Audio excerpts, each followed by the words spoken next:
2014 წლის ბიუჯეტის პროექტთან დაკავშირებით აღმოჩნდა, რომ შენიშვნები, რომელიც ჩვენ გაგვაჩნდა და რამაც პრინციპში განაპირობა კიდეც 29 დეკემბრის სხდომაზე ბიუჯეტის ჩაგდება, თბილისის მერი არ აპირებს ამ შენიშვნების გათვალისწინებას.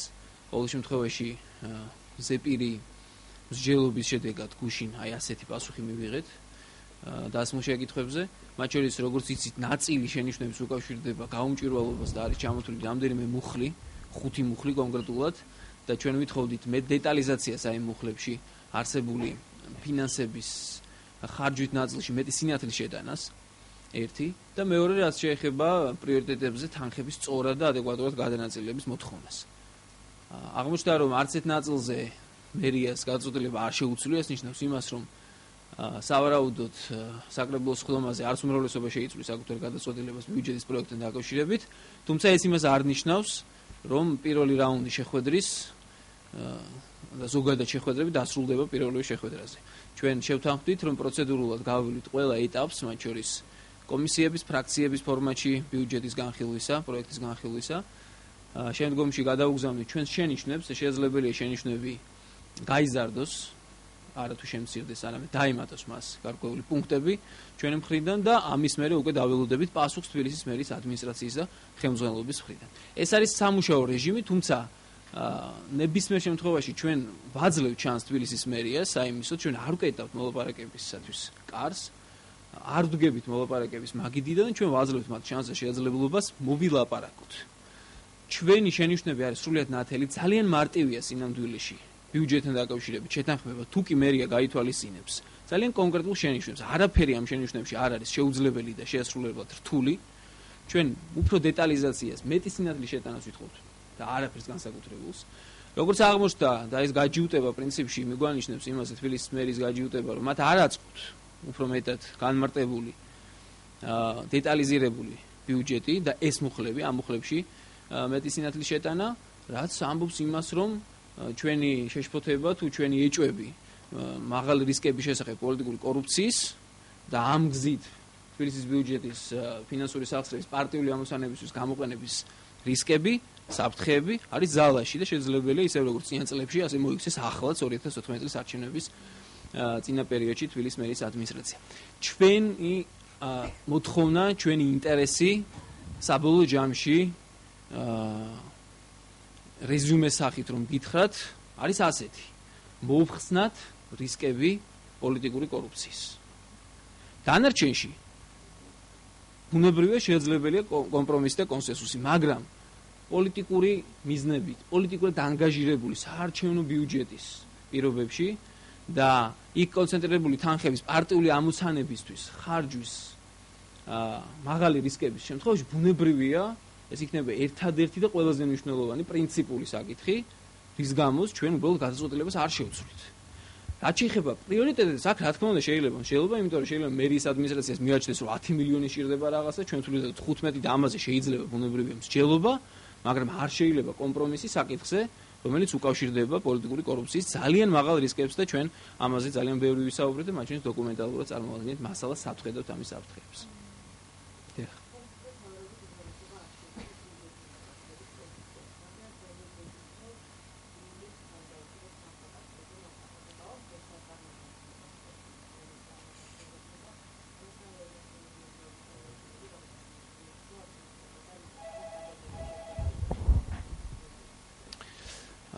ჩემთვის ცნობილია მიზეზები და мотиваცია თუ რატომ არ დაუჭირა 29 დეკემბრის სხდომაზე მაგალითად ბატონმა კაციდაძემ ხარი ბიუჯეტის შემოთავაზებულ პროექტს თბილისის მერის ადმინისტრაციის შემოთავაზებას.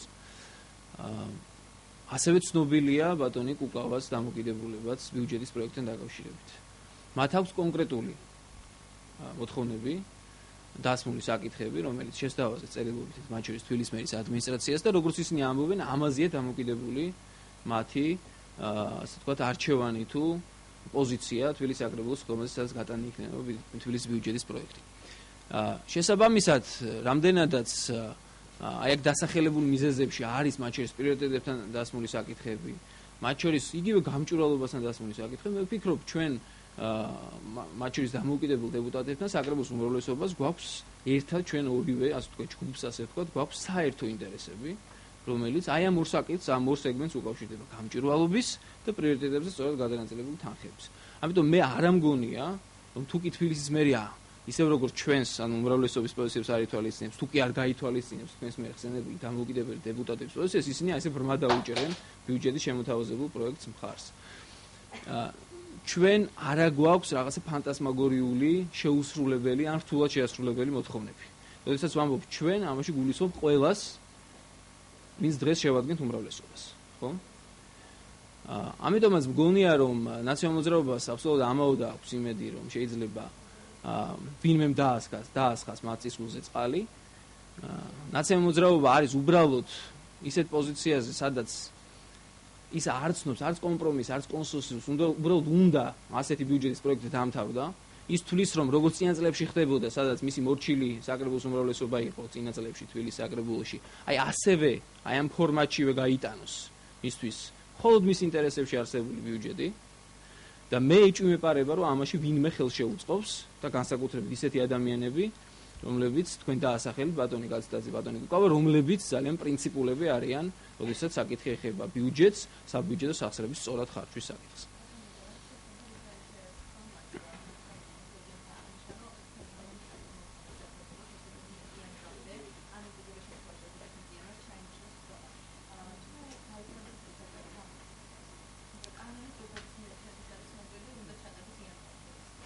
რატომ უნდა ჩატარდეს?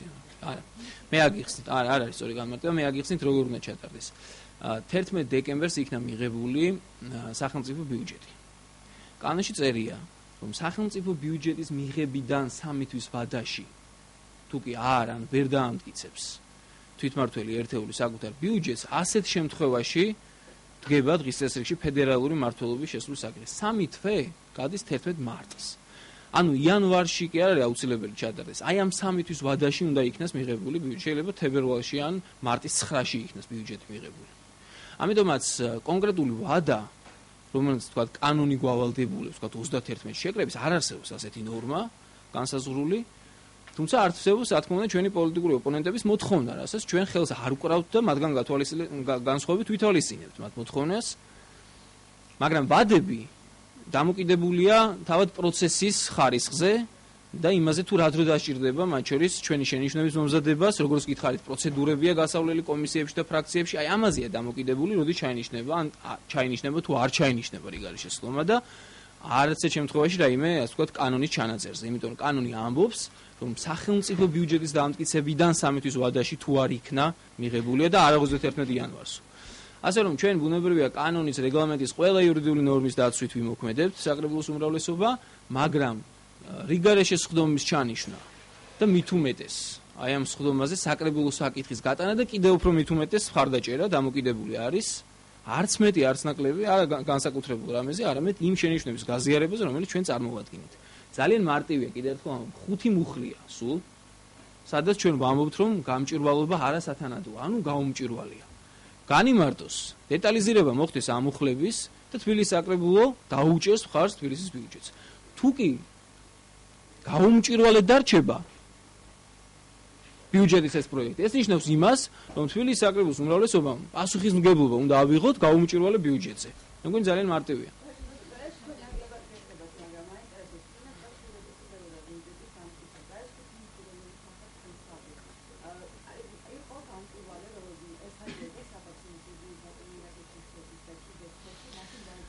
თქვენ სწორად თქვით, რომ თქვენ არ გეხებათ, ყველა ალბათ თავის გადაწყვეტილებაზე შეუძლია თავად გაგცეთ პასუხი. მე შემიძლია გითხრათ 2010 წლიდან, სწორედ აი ამ მიზეზების გამო, მე და სხვა ჩემი კოლეგები არ უჭერდით მხარს ბიუჯეტის შემოთავაზებულ არც ერთ პროექტს. 10-ში, 11-ში, 12-ში, 13-ში, იმიტომ რომ გაუმჭვირვალობა იყო მაღალი ხარისხის. ძალიან მაღალი ხარისხის და ახლა როდესაც მსჯელობა მიმდინარეობს ამ საკითხებზე, მე ვიხსენებ ამ წლებს მათ შორის და ვიხსენებ იმას, რომ ჩემთვის თავი мотиваცია ეს იყო მაშინ. და როდესაც ასე მტკიცდებოდა პროექტი ხდებოდა ბიუჯეტი. მე ამას კარგად იცით, თქვენ 2010-ში, 2012-ში, ანუ საარჩევნო წლებს ვიხსენებ. კარგად იყენებდა ამას ნაციონალური მოძრაობა პარტიული ამოცანებისთვის და აი ამ გამოყენებულ თანხებთან დაკავშირებით ბრალდებულიც არის, ხო, ყოფილი მე. ამიტომ ჩემთვის ეს იყო მაშინ мотиваცია, ეს რჩება ახლა მთავარ მიზეზად. რაც შეეხება სხვა, ასე ვთქვათ, და ადრესატებს შეკითხვას, ალბათ ისინი უფრო კარგად გაქცევენ, იმიტომ რომ ეს ვისაც ეხება ადრესირება, სადაც არის, ის უფრო კარგად გაქცევთ, მაგრამ მე საერთოდ გადასამოწმებელი აძლევდნენ კიხმას, არ ვიცი, ამას ვერ გეტყვით ზუსტად. დღეს იგეგმება შეხვედრა, როგორც თქვენ თქვით, დამოუკიდებელ დეპუტატებთან და ეს საინტერესო შეხვედრა იქნება, იმიტომ რომ მაგალითად ძალიან მარტივ რამეს გეტყვით. გარდა გამჭვირვალობასთან დაკავშირებული საკითხისა, მე გუშინ ქალბატონ სევდიას უთხარი, ვთქვათ, მე მქონდა ინიციატივა 2014 წელი გამოგვეცხადებინა უსახკარობასთან ბრძოლის წლა თბილისში. ეს უკვე პრიორიტეტებს ეხება. ამისთვის არის საჭირო არც მეტი არც ნაკლები 3 მილიონი ლარი, რაც ბიუჯეტის არ არის დიდი ფული. მე ვკითხე, ქალბატონ სევდია, კარგი გამჭვირვალობა გასაგებია. ხარ თუ არა თანახმა 3 მილიონი ლარი გამოყოთ უსახკარო მოქალაქეებისთვის, სახლების მშენებლობისთვის. მათ მითხეს რომ არ არიან ამისთვის მზად. და ეს საკითხი ერთ-ერთია მათ შორის კაციტაზე კუკავას აი ამ წინადადებებში და მოთხოვნებში. ახლა თავად ვიმსჯელოთ, თუ კი ჩვენ გვითხრეს უარი, ალბათ მაღალი ალბათობით მათაც უარს ეტყვიან ამ საკითხზე და ალბათ ადვილად პროგნოზირებადია შეიძლება როგორი იყოს, ასე ვთქვათ, მათი პოზიციაც დღევანდელი შეხვედრის შემდეგ. არ ვიცი, ნუ გავუსწრეთ მოვლენას, მაგრამ საქმე იმაში გახლავთ, რომ აქ ბრძოლა არ მიდის ხმებზე და ვინ ვის მხარეს იქნება და ასე შემდეგ. ბრძოლა და საკითხი ეხება პასუხისმგებლობის თემას. მე პირადად ერთი დეპუტატი და გნებავთ როგორც ფრაქციის თავმჯდომარე ზაზა გაბუნია ვერ და არ ავიღებ პასუხისმგებლობას გაუმჭირვალე ბიუჯეტის დამტკიცებასთან დაკავშირებით. აი მოხსნა ეს რისკები, ეს საფრთხეები, ეს პასუხისმგებლობა და მერწმუნეთ პოლიტიკოსისთვის ეს გახლავთ ძალიან მძიმე პასუხისმგებლობა და რა თქმა უნდა გამჭვირვალე და მიზნობრივად გადანაწილებული ბიუჯეტი იქნება მიღებული. ძალიან მარტივი. ხო, შეხვედრასაც შეეხება ჩვენ ვაპირებთ ამ კვირაში, აი 4 დღეიდან უკვე დავიწყებთ კომისიებში, ფრაქციებში განხილვას, ალბათ ამას 2 მაქსიმუმ 3 დღე დაჭირდება. მე გავაგზავნით წერილს შენიშვნებისას, კიდე ერთხელ გადამუშავებულს, ამ წერილზე დაველოდებით პასუხს, სავარაუდოდ იქნება ღია და საჯარო ეს პასუხი და მე უკვე შევთანხმდებით სხდომის დღეს. მადლობთ.